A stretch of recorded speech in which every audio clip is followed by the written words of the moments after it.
The first one, there's a lot of stuff that I knew worked, and I felt like everybody had their moment.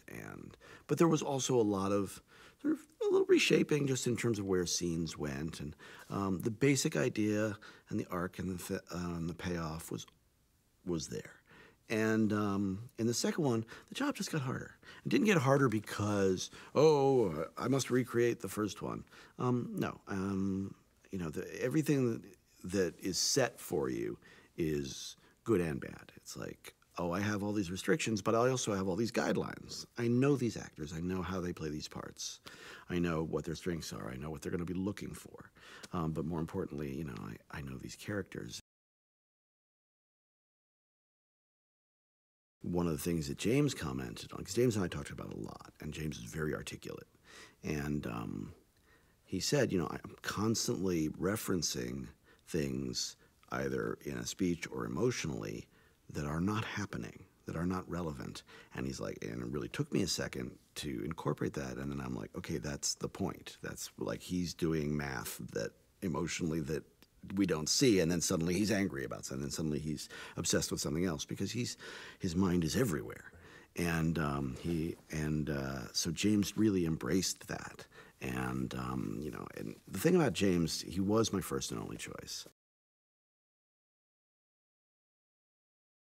Ultron is really, he has many fathers, but ultimately he's the creation of Tony Stark. And Stark and Banner worked together to create him,